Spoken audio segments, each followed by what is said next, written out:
Audrey?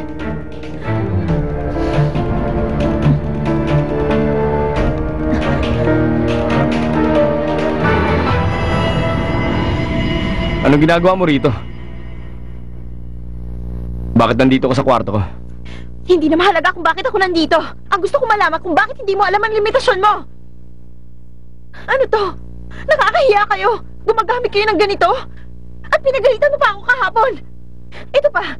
Ang kapal na mukha mo. Hindi kita mapapatawad. Teka, aray. Nagkakamali ka ng iniisip. Wala yan. Ito ba? Ang laki nito. Hindi to kakasya sa leeg niya.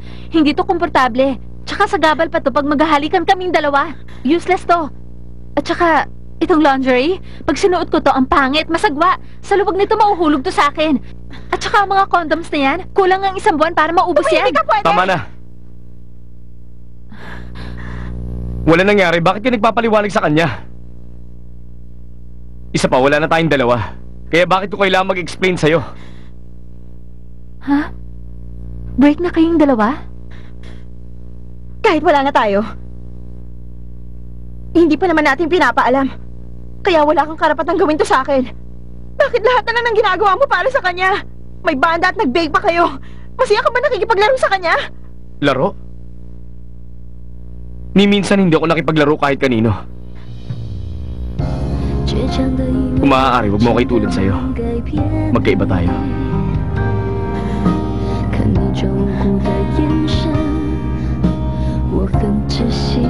Naintindihan mo bang sinabi mo?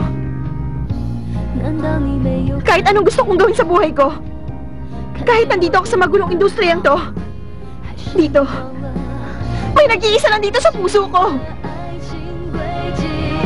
At ikaw ang taong yun, JB.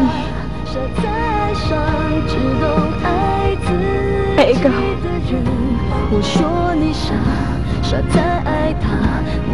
Sino nandyan? Sabihin mo kung sino nakatatak dyan!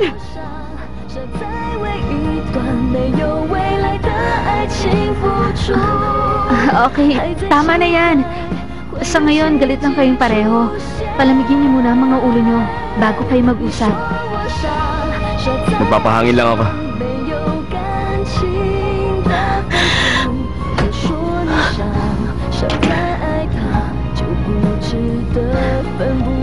Break na ba talaga kayong dalawa?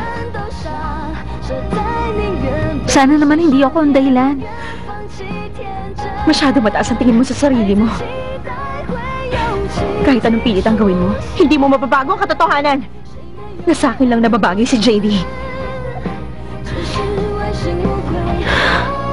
O baka naman hanggang ngayon, nag-iilusyon ka pa rin na maaagaw mo sa akin ang boyfriend ko. Nagkakamali ka. Hindi ako kumukuha ng mga bagay na hindi sa akin. Kaya hindi ko gagawin yun sa'yo.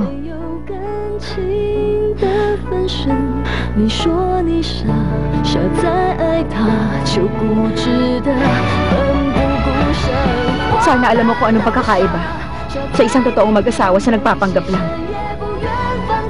Sana panindigan mo ang sinabi mo ngayon lang. Huwag kang maging makasarili. Kung totoong ginagamit mo ang isip mo, iiwanan mo na siya.